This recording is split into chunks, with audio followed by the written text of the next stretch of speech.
मीळे पुरोहितं यज्ञस्य देव ऋत्विजं होतारं रत्नधातमम् अग्निपूर्वेभिर्ऋषिभिः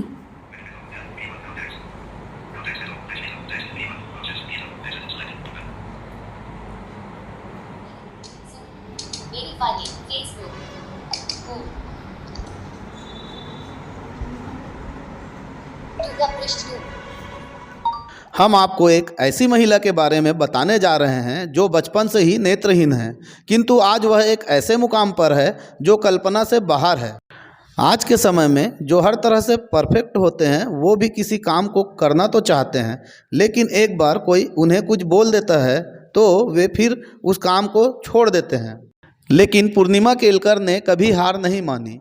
वह एक नेत्रहीन स्त्री है, यह कहकर उनका मजाक उड़ाया गया, उन्हें हजारों ताने दिए गए, लेकिन वह अपने लक्ष्य से नहीं भटकी, निरंतर प्रयास करती रही। उन मजाकों को सुना, उन तानों को सहा, पर कभी पीछे नहीं मुड़ी। सभी मुश्किलों के पड़ाव को पार करती गई। उन्होंने बहुत सारी उपलब्धियां भी हासिल की और आज वे इंदिरा कला संगीत विश्वविद्यालय में संस्कृत के सहायक प्राध्यापक पद पर नियुक्त है। इन संघर्षों से हमें यही सीखने मिलता है कि जब तक आप खुद हार नहीं मानते तब तक आपको कोई हरा नहीं सकता। हम महिलाओं के संघर्ष को हमेशा कमतर आंकते हैं। आज के समय में अधिकतर लोगों के पास किसी भी काम को नहीं करने के हजारों बहाने होते हैं, परंतु विपरीत परिस्थिति होने के बावजूद अगर उस मुकाम तक पहुंचा जाए जहां किसी सामान्य व्यक्ति का पहुंचना मुश्किल ही नहीं नामुमकिन होता है, तो आप अंदाजा लगा ही सकते हैं कि संघर्ष कितना कठिन रहा होगा। आज हम आए हैं खैरागढ़ के इंदिरा कला संगीत विश्वविद्यालय में, जहां संस्कृत विभाग के सहायक प्राध्यापक डॉक्टर पूर्णिमा केलकर जी से मिल रहे हैं, जो बचपन से ही नेत्रहीन है फिर भी इस पद पर हैं। तो चलिए हम इनसे जानते हैं कि इन्होंने यहाँ तक आने के लिए कितने संघर्ष किए। आपने अपनी पढ़ाई कहाँ से की? सबसे पहले मैंने पहली से 8वीं तक जो है वो ब्लाइंड स्कूल रायपुर से अपनी पढ़ाई की, और उसके बाद 9वीं से 12वीं तक मैंने जगन्नाथ राव दानी कन्या विद्यालय में अपनी पढ़ाई पूरी की। फिर मैंने स्नातक या बीए जो है वो डीबी गर्ल्स कॉलेज रायपुर से किया। एमए संस्कृत में मैंने किया है संस्कृत महाविद्यालय रायपुर से। मैंने पीएचडी और रविशंकर से किया है। इस तरह से मेरी पढ़ाई पूर्ण हुई है। तो क्या आपका शुरू बचपन से ही आपका रुझान इस संस्कृत के क्षेत्र में था? हाँ, बचपन से ही था, क्योंकि वातावरण मुझे पारिवारिक उसी प्रकार का मिला। हमने सुना है कि आपने कंप्यूटर भी किया है, तो उसके बारे में भी कुछ बताइए। मैंने जब यहाँ पे ज्वाइन किया 2008 में, उससे पहले मैंने कंप्यूटर सीखा था। और रायपुर में फाफाड़ी में एक स्थान है और वहाँ पे एक राठौर जी हैं, और जिनका नाम है दीपेंद्र राठौर जी।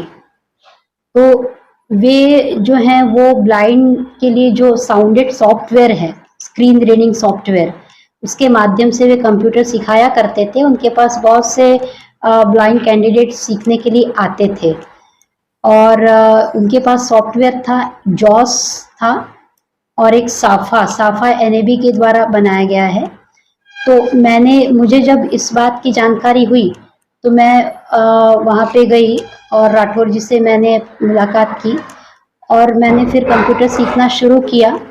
और 1 महीने में मैंने ऐसा कोई विशेष कोर्स नहीं किया है, केवल मुझे कंप्यूटर में टाइप करना और जो भी मुख्य जिसके विकल्प ऑप्शंस होते हैं उसके विषय में जानना था। और मैं यूनिकोड में काम करती हूँ, क्योंकि ये जो साफा है वो यूनिकोड यानी मंगल फॉन्ट में ही चलता है, तो उसी में मैं काम करती हूँ। फिर मैंने 1 आध महीने में कंप्यूटर सीखा, और उसके बाद अपना जो सामान्य कंप्यूटर से संबंधित कार्य है वो मैं करती हूँ। बहुत अच्छा मेरा ज्ञान नहीं है, पर एक सामान्य ज्ञान के रूप में मैं टाइप करती हूँ, या जैसे आप किसी चीज़ को सिलेक्ट करते हैं, कॉपी पेस्ट करते हैं, फाइल बनाना, फोल्डर बनाना, ये सारी चीज़ें मैं करती हूँ। इसके अतिरिक्त बहुत अधिक मेरा उस पर जो है वो ज्ञान नहीं है। तो आप लोगों ने इनके संघर्ष के बारे में सुना। आज के समय में लोग नेत्र होने के बावजूद भी वे किसी भी काम को करने के लिए 10 बहाने बनाते हैं, कर नहीं पाते। ज्यादातर ये देखा गया है कि किसी का नेत्र नहीं होने के कारण उसका मजाक भी उड़ाया जाता है। लेकिन आपने सुना कि कि इन्होंने नेत्र नहीं होने के बावजूद भी आज ये एक गरिमामय पद पर है, तो आप इनके संघर्ष का अंदाजा लगा ही सकते हैं कि इन्होंने कितनी मुश्किलों के पड़ाव को दूर करके यहाँ आए होंगे।